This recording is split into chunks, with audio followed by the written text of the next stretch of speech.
There are times in our life where we feel far away from God, where we're feeling spiritually dark and far away from God. I know that I've felt that in my life once or twice, and today we want to give you a word of encouragement. We want to encourage you with the proximity that we have with God, how to deal with the darkness, and how to know that we're close. Check it out. Today's episode is brought to you by Logos. Learn more about the world's best Bible study software at logos.com/themove. Today's episode is John chapter 1, verses 1 through 5. And the question is going to be, have you read it? And if you haven't, go read it, because we're going to start in 3, 2, 1. Boom. So, John.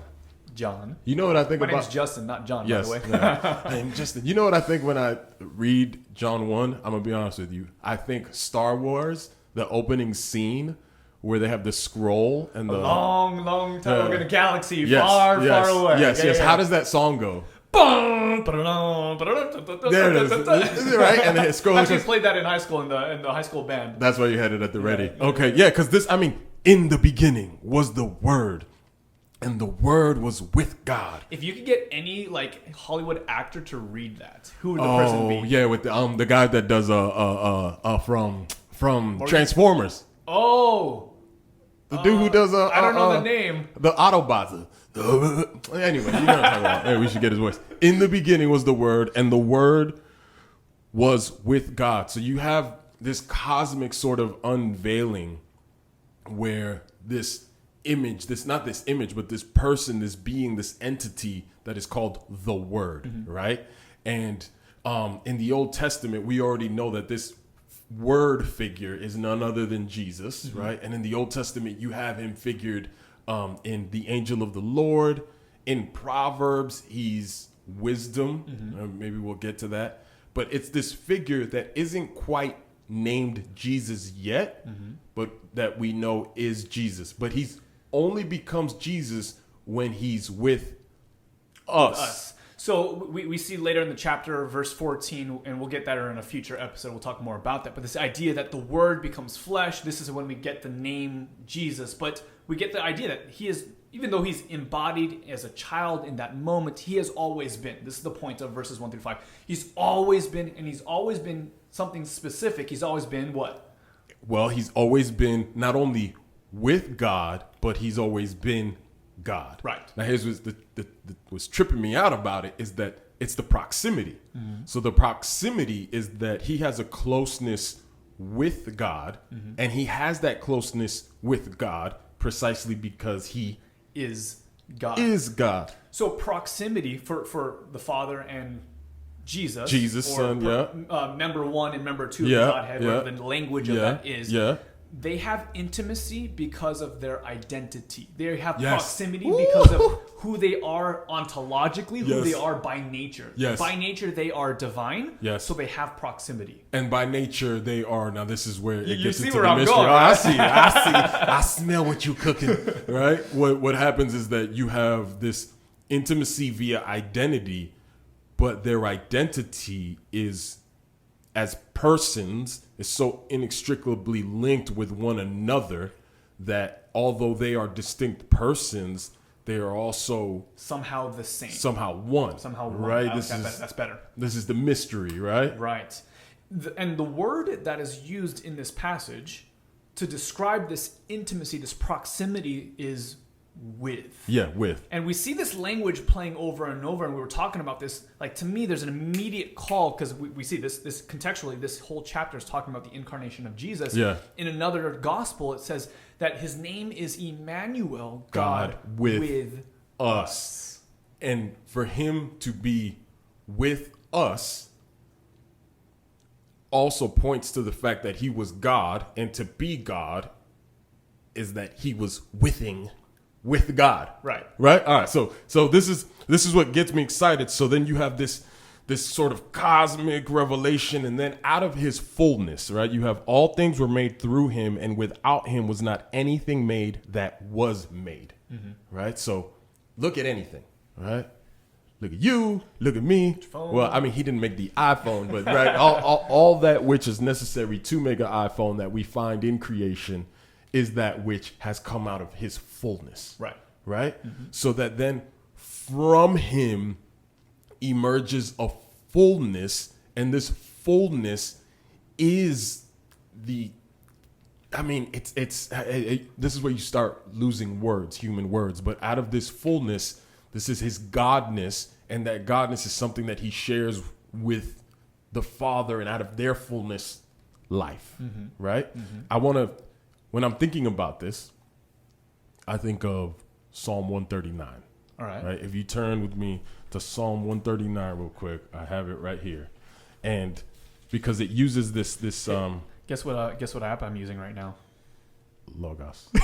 We did not plan that, but of course you're using Logos. Right. Of course. Dun, dun, dun. Right.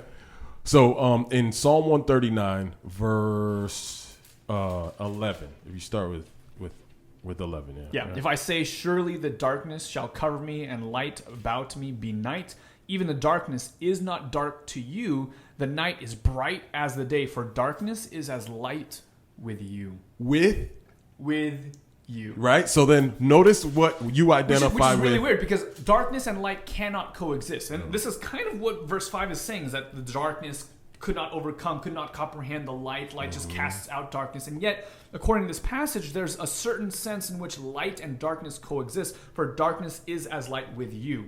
Yes. Right? Right? Because again, out of the fullness of who he is, right? Even darkness is as light, because out of his fullness, darkness can't be with him as much as his light is with.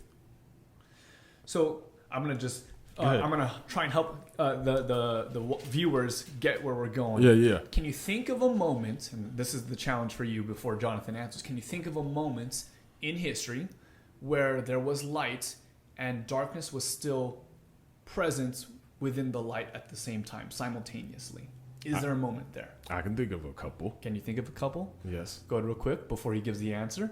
Comment below. Did you get the answer right? Well, I'm thinking of at least at the beginning, right? The darkness was over the face of the waters, and the Spirit of God hovered, or the darkness over the face of the deep, and the Spirit of God hovered over the waters, right? Let there be light, and there was, right? So if you got that one, points. There's one. And then the other one is when everything goes dark at crucifixion. Yeah. Right? Everything goes dark. Everything goes dark. Everything's silent. Because why? Because he who was always, he who is. Yeah, was coming to a close in his humanity. And man, there's why I told you last night. We talked about John 1, and he was like, "Are we gonna do verses 1 through 18?" I was like, "Bro, we could do verses 1 through 3 for like 10 episodes." Because here's what happens is that in that moment, life that he has, he's surrendering on the cross. But even in surrendering his life in that moment, darkness can't overcome the very thing that he's doing. So even though we can't see it, because we are prone to being the sort of beings that are in darkness, light is shining in that moment, even as the lights are coming off, right? You see what I'm saying? Why? Because it is him. It is him that was with God, who is God, who has life within him. The darkness cannot comprehend, so that even in that moment of darkness, that darkness can't overtake him, and it's light that's shining through. There's this phrase that a lot of the old school preachers like to use, the darker the night, the brighter the day, the brighter the morning, yeah. Right? Or the brighter the light, yeah. And it's this idea that, and this is the whole point of, we couldn't comprehend it, we couldn't understand it for at least 3 days, or for several days. The very event of the cross was something that we couldn't comprehend. We couldn't understand. How could God do this? Or how could Jesus be crucified? How could this possibly be? It felt like spiritual darkness. It felt like the worst time possible, but it was actually the very thing that light emerges from. Yeah, and so, got a minute.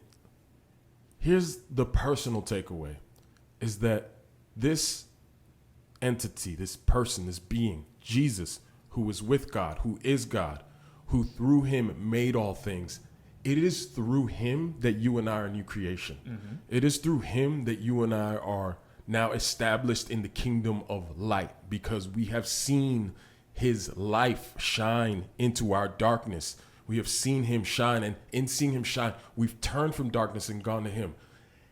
And that I know that he now sits at the right hand of the Father.